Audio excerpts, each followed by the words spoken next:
A very good afternoon to you wherever you're watching us from, and welcome to today's edition of the News Desk. My name is Chebet Birir, but first let's look at the highlights.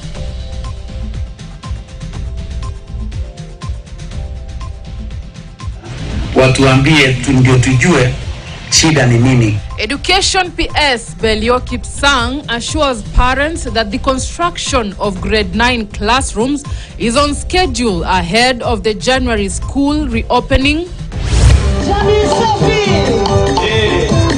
Kenyans urged to reject practices that perpetuate gender-based violence.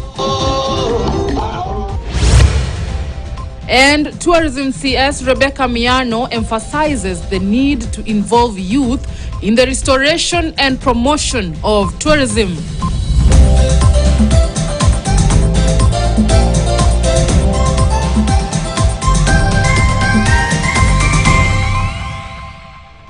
Security has been heightened at Uhuru Gardens ahead of tomorrow's Jamhuri Day celebrations.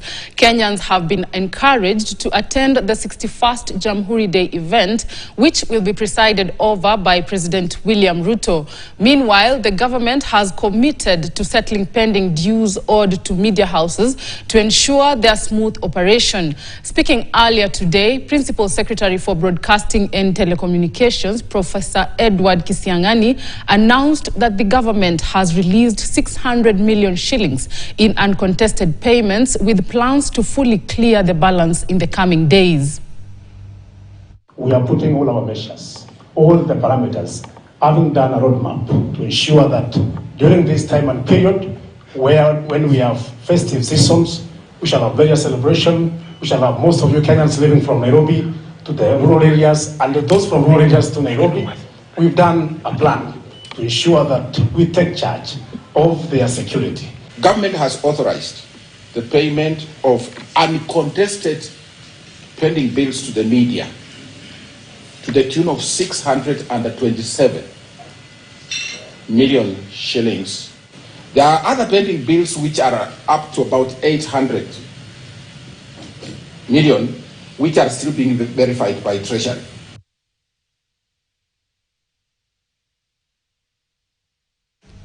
Basic Education Principal Secretary Belio Kipsang has assured parents and learners that the construction of grade 9 classrooms will be completed in time for the January 2025 school reopening. Speaking on the progress, Kipsang revealed that the government has increased its target from 16,000 to 18,000 classrooms with a budget allocation of 18 billion shillings. The ministry is also set to recruit 20,000 intern teachers, transition 46,000 junior secondary school teachers to permanent and pensionable terms, and enhance teacher training, particularly in specialized subjects. Additionally, Kipsang confirmed that textbooks for grade 9 have already been published and distribution is underway to ensure every learner has access to the necessary materials by the start of the term. Nimeambia Deputy County Commissioner na wenzetu ya Ministry of Education, kama kuna shule yenye kazi ijaanza, watuambie ndio tujue shida ni nini. Kama pesa ijafika, tuhakikishe pesa imefika kwa hiyo shule, ili madarasa yenye inatakikana January ikuwe tayari, watoto yetu waingie darasa la 9 grade 9 waendelee na masomo yao. As we talk now, we have distributed 9.9 million books. Kila mtoto atakuwa na vitabu yake 9 ya subjects yenye atafanya. Kila mtoto atakuwa na vitabu yake 1:1 ratio. Serikali imewaajiri walimu 20,000 mpya ili tusaidie kwa hii mambo ya grade 9. The purpose of this program, Citizen of the Future, is to ensure that every single child in this country can access quality education in an environment that allows for proper education in preparation for the digital future that is for these young people. Now, as the world marked the conclusion of the 16 days of activism against gender-based violence, a strong call has been made to Kenyans to eliminate practices that perpetuate such violence. Speaking in Meru during the closing ceremony, women leaders and human rights activists from across the country raised concerns over the alarming rise in femicide cases and called for immediate action to address the growing menace. Meru County remains among the regions with the highest reported cases of gender-based violence. Efforts to sensitize the community are ongoing in a bid to curb these incidents. Tuachane na mapenzi ya pesa nane, si ndio? Ati msichana wewe unaenda na mtu hata na umjui kwa sababu unataka gari mpya, unataka kutengeneza nywele vizuri. Hiyo ni unajiingiza kwa kitu ambayo wewe hujui ni nini. Na nyumbani, wazazi, tafadhali, wewe unajua msichana wako ako happy at any given time. Certain communities in the county, including the Igembes in Nyambene region, continue to practice FGM and early marriages.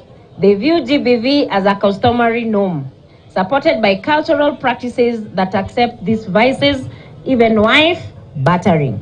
We are now saying, usigonge bibi, gonga boli. Tukisema mambo ya gender-based violence, naona tu ni wamama peke yake wanachapwa. Nataka kuambia ya kwamba pia wazee, wababa wanachapwa, ni vile tu wanachapwa wamenyamaza. Na kwa hivyo ningehimiza kila mmoja ambaye yako hapa, whether wewe ni baba ama ni mama, tuachane na vita vya kinyumbani. The government has been urged to establish a supportive legal and policy framework to promote and enhance philanthropic efforts. Speaking at the 2024 East Africa Awards, an event honoring individuals and organizations that are offering outstanding contributions to philanthropy, head of the East Africa Philanthropy Network, Evans Okiyi, called for greater government recognition of the community's role in development. Okiyi emphasized the importance of including community voices in policy processes, citing their deep understanding of local needs and solutions. He also highlighted the need to leverage local resources to sustain philanthropic initiatives, especially in the face of global resource constraints. We need to tell the amazing stories which are happening at community level. We need to tell the amazing work that organizations are doing at the national level, regional level, continental level, and globally, not to forget the ones who are at the local level. And for us to do that work, we need to work very closely with the media agencies, whether mainstream, digital, whichever form that it takes, so that we can amplify the voice of philanthropy. We are able to step in the gap where the government has been able to play its role, where it has not been able to meet that particular area. We come in and be able to make sure that we are able to compensate. I would imagine more than 90% of all the philanthropic funding that comes to this country comes from outside Kenya. How about turning that around and having 90% coming from Kenya? So that is the biggest gap, leveraging local philanthropy. Mostly persons are left out in education, in employment, in whichever way. They're also affected with climate change. So when they're organizing around those issues, it's important for us to support them. Cabinet Secretary for Tourism and Wildlife, Rebecca Miano, has emphasized the need to involve youth in the restoration and promotion of tourism. Speaking during the unveiling of the ministry's strategic plan 2023 to 2027, the CS said part of the plan is to onboard youth in hospitality and biodiversity campaign through training and providing job opportunities. Elsewhere, property worth millions of shillings was destroyed yesterday after a fire razed down hostels at the Jomo Kenyatta University of Agriculture and Technology. Wanjiku Wanjiru with this and more stories from the counties. Property worth millions of shillings was destroyed at dawn Tuesday after a fire razed down hostels at Jomo Kenyatta University of Agriculture and Technology. Student leaders have criticized the Thika Fire Brigade for delayed response. Most of all the casualties we got were majorly due to jumping from the floors most of them from the second one. We need one fire-based station at Georgia, not that we only rely on Thika. And they should be prepared for any event, because some of them came with the tanks which are half-filled with water, and that one doesn't help on anything. Tourism and Wildlife CS Rebecca Miano has launched Ministry's Strategic Plan 2023-2027, themed Transforming Tourism and Wildlife Sector for Sustainability, Resilience and Inclusivity. Speaking during the launch, the CS said more youths will be onboarded in the hospitality and biodiversity campaign through training and providing job opportunities for them. The hospitality and tourism sector, of all the workforce in that sector, it is said that 70% are below the age of 35. With such statistics then, we cannot afford to slow our pedal on our duty to engage the young people in important sectors of our economy, such as tourism and its twin sister, the wildlife. Elsewhere, youths have been encouraged to develop skills and explore entrepreneurship as a way to address the challenges of youth unemployment. Speaking after launching the Fanikisha Kiharu program, Kiharu MP Ndende Nyoro called on youths to pursue skills training to become employers and not to focus on becoming employees in the shifting job market. Tuko na courses zingine kama ya hospitality, tuko na cosmetology, courses that when we impart them on you as a student, then it's not necessary that you look for a job. You can actually create your own. Meanwhile, Deputy Chief of Staff Performance and Delivery Management Eliud Owalo has assured ministries and agencies that the ongoing performance evaluation process will be carried out in an objective, transparent and impartial manner. He was speaking during the evaluation exercise held at the Ministry of Lands, Public Works, Housing and Urban Development headquarters. The guiding principles and basis is what was discussed and agreed on in the performance contract. We do not have the leeway to change the parameters. We do not have the leeway to change the performance indicators or the targets. And where we don't have capacity, we have raised those issues. Some of the departments are actually recruiting. Finally, residents of Mukuru will pay between 2,500 Kenya shillings and 6,000 Kenya shillings per month for over 20 years to own houses in the Mukuru Social Housing Project, with reasonable sanitation for less than 1 million Kenya shillings. Wanjiku Wanjiru, KTN. Let's now take a breather, but don't go away. We have more stories for you after the break.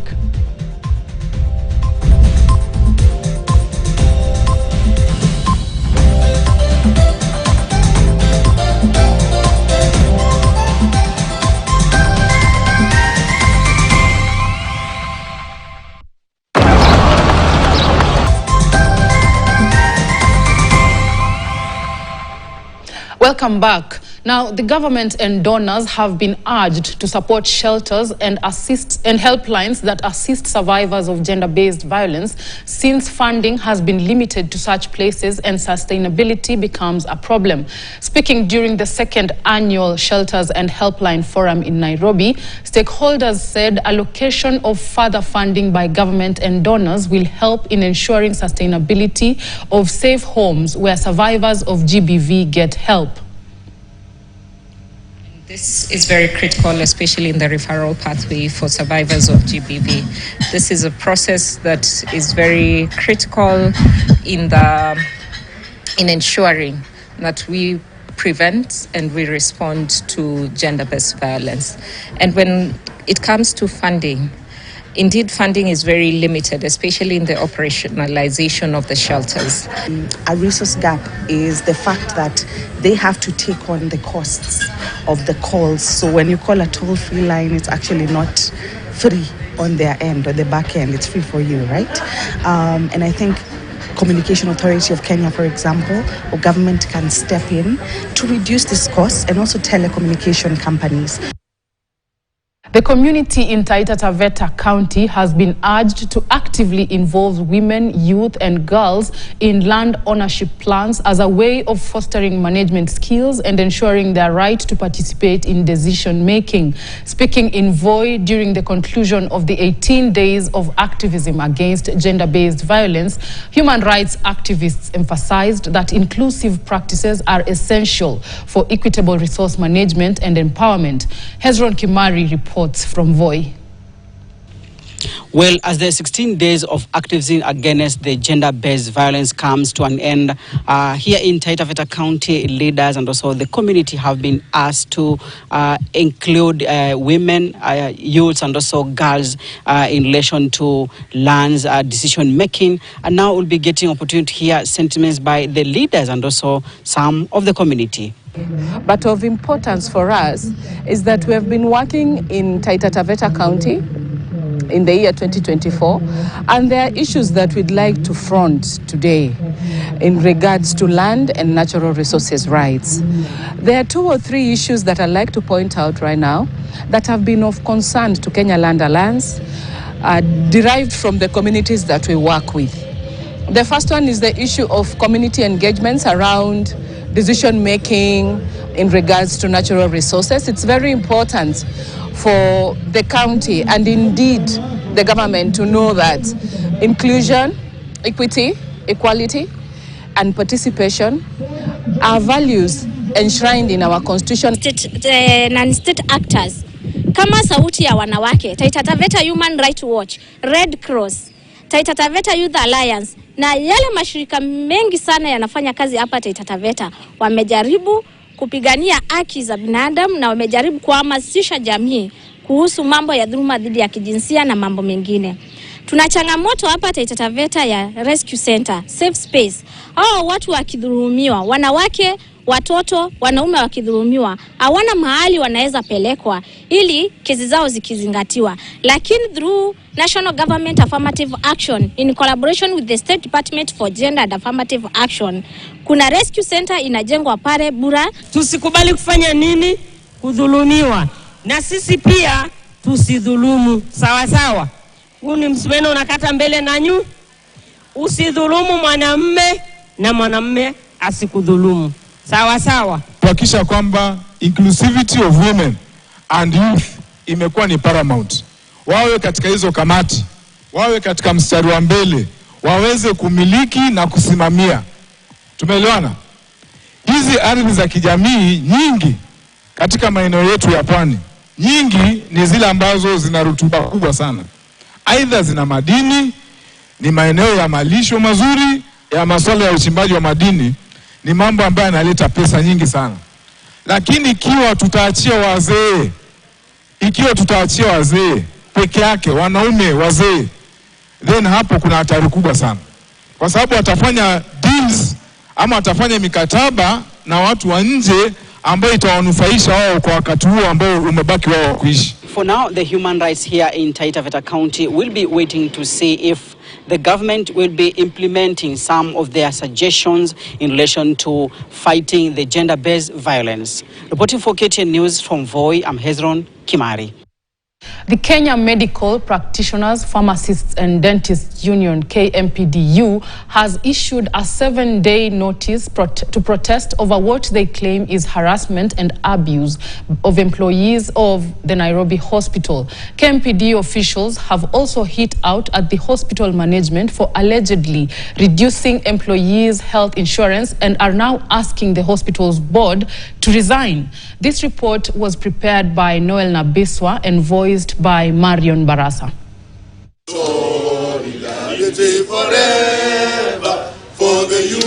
KMPDU officials have for the first time come out to speak for medics working in private hospitals. They said whereas their focus has been on public hospitals, they said it was disheartening that some private hospitals were undergoing suffering. We call upon the members of Kenya Hospital Associations, the members of KMPDU and the admitting staff, that we all have to come out strongly and to ask the government agencies, the general public and the people of goodwill, including the international community, to rise up and save this facility. This hospital has saved many Kenyans, and me included, when I was shot by the government. And therefore, its collapse means a big chunk of health care, and the Kenyans will not access the care that they need. Clearly, corrupt systems has no boundaries. Doctors working at Nairobi Hospital explained wars facing them and expressed hope that the facility will prosper. And it is with deep regret that I have to stand here and talk about the mess in this hospital. It is so sad that a hospital that has been of prestige in the East African region, a different hospital, should be brought down this way by stupid politicians. And we cannot sit back and watch as our patients suffer because of poor governance and leadership in the institution, which is causing us to even lack resources to work the way we need to work. So we have said that enough is enough, and we have to rise up, get rid of this rogue board that is mismanaging the hospital and bringing the hospital down. Elsewhere, KMPDU officials have announced that they will withdraw services of their members in Machakos County starting next week. KMPDU officials spoke today accusing Machakos County government of failing to pay medics. They further said that their planned strike starting 22nd December is on the course.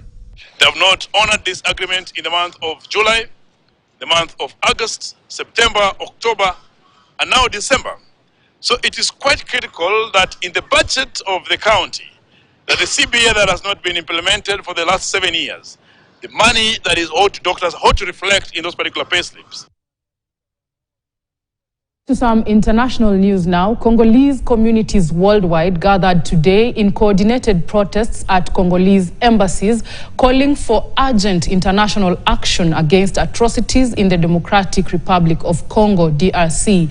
Demonstrators demanded accountability from the Congolese government, improved prison conditions, and an end to violence and systemic discrimination. In Canada, Willie Manzi, the coordinator for the Congolese diaspora demonstrations, led the protest and urged the Canadian government to take a firm stance against human rights violations in the DRC. Stop Minister Mutamba! Stop armed groups! Stop armed groups! Stop armed groups! Stop armed groups! This war has been going for 60 years. But in reality, there is people who have been in refugee camp for 30 years. And Canada knows this because we have thousands of people who have freed from that war. They are here in Canada. They are now Canadian. They are taxpayers. It is unfair to understand that every taxes from these people are going to support Kisekedi, who are killing their relatives. Kisekedi have destroyed our villages, have killed cows. Kisekedi have encouraged mercenaries to come in a country and kill Congolese people. All this, we know that Canada does not align with these principles. We are requesting Canadian government to hold Congolese government accountable. We'll now take another short break, and when we are back, we'll have business news by Kevin Nyakundi. Stay tuned.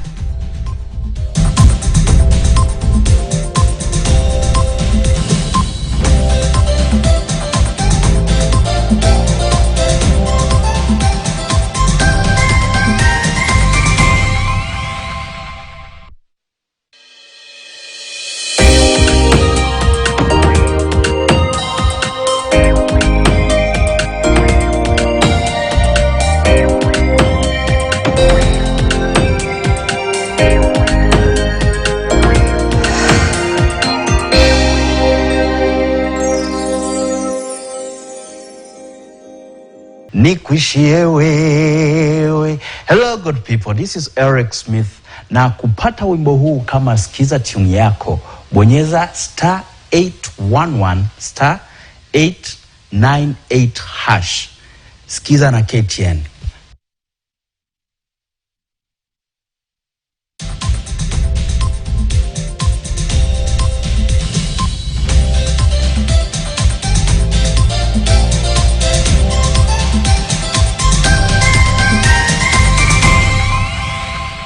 Well, hello then. Thank you for staying with a news desk. This is KTN Business. My name is Kelvin Nyakundi. Now, Dentsu Kenya has announced a leadership transition as Christopher Madison steps down as the Chief Executive Officer. Now, Samantha Kipuri and Joel Rao have been appointed as co-CEOs. Now, this dynamic leadership model marks a new era for the organization. The co-CEOs model is a deliberate strategic choice designed to address the complex demands of the fast-evolving business environment. Joel Rao, with his expertise in digital and customer experience management, will lead transformative customer-first solutions, tech expertise and insights. Samantha's unparalleled knowledge for the media will be instrumental in shaping groundbreaking strategies and delivering transformative outcomes, focusing on operational excellence, creativity and strategic partnerships.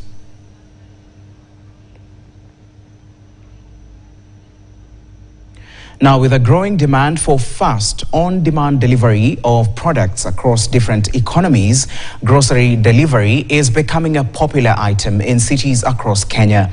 Now, with this demand, ride-hailing platform Bolt joins the local grocery delivery service with an expansion to match a pie of the market currently dominated by Glovo. Now, customers will be able to make grocery delivery orders from 8 a.m. to 11 p.m. and schedule deliveries 24 hours in advance within a 10-kilometer radius from its market store in Kilimani, Nairobi.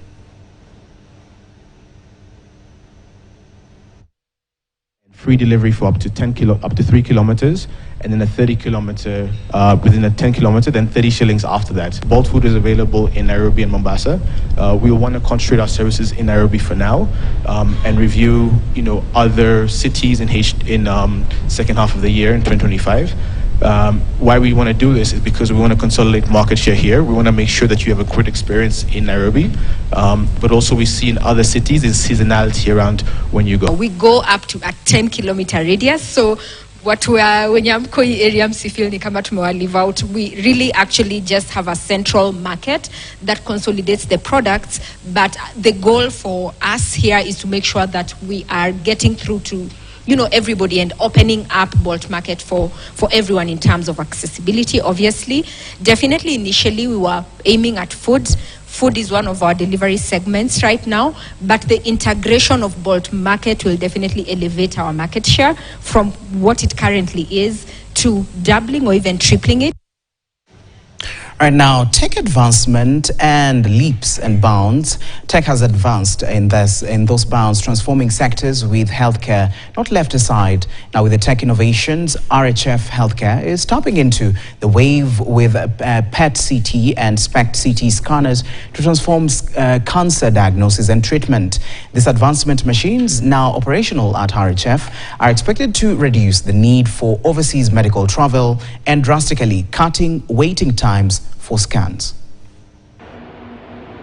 Being that we are having this machine, it implies that most of the patients that have been traveling abroad or in other countries such as India to go and seek for cancer medical intervention, it implies or it means that these services that the patient have been going out will be readily available.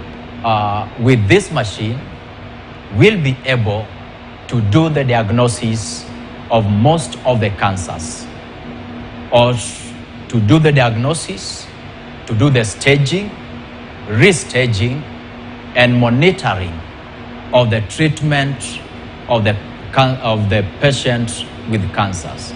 Apart from just cancer alone, the machine is able also to detect and to diagnose neurological disorders. And when I talk about the neurological disorders, this just brings in the brain disorders. Then the machine is also able to detect the cardiological diseases. Now, Kenya Marine and Fisheries Institute, in collaboration with Kenya Fisheries Services, has conducted a transformative training session in Tunza Kwale County, aimed at empowering the Tsunza Fish Pond and Mangrove Group with critical skills in prawn farming, where more than 47 farmers have been trained. Now, the initiative is meant to address challenges faced by small-scale farmers and fishermen, including lack of availability of quality seed, where locals have been depending on wild seeds.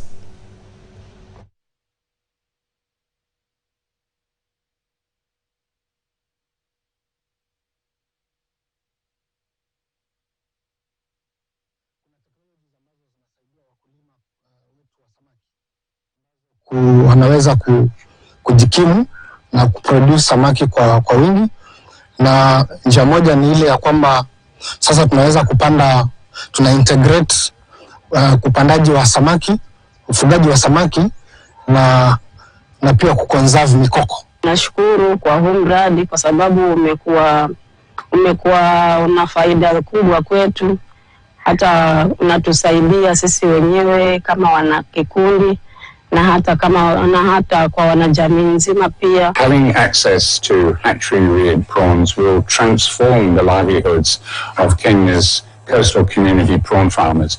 It means they won't have to rely on wild broodstock anymore, and more importantly, it will enable them to work with the Marine Institute to selectively breed prawns that are best adapted to their own farm.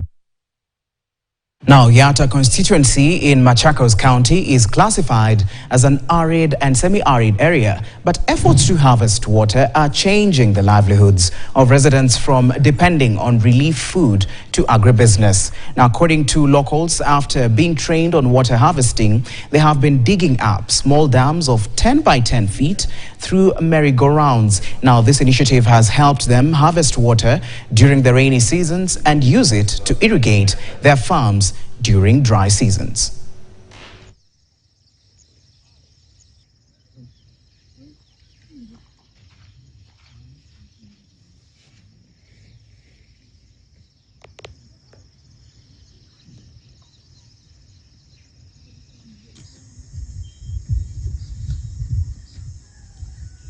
For us to plant, we know the rains will come, and when the maize crop or the beans are about to mature, then now the rains will cut. And so there will be crop failure. And so what we have is water pans that will use that water to supplement the rain so that we have security for everything we grow. That is on dry land, but there is no dry land, only dry lands. Kwa sababu mvua inanyesha mingi na inaenda, lakini huko hapa Yatta, kwa sababu kila mtu ako na silanga, tuna harvest maji. Alafu mvua ikienda, tunaanza kilimo. Samani tunalima na ng'ombe na tunapata kitu kidogo, lakini kila mtu tunakuja kwa masomo, tukasoma, kila mtu akaenda akatengeneza kwake. All right, that's it from the business desk. My name is Kelvin Nyakundi. Robinson Okenya is coming up with the latest in sports.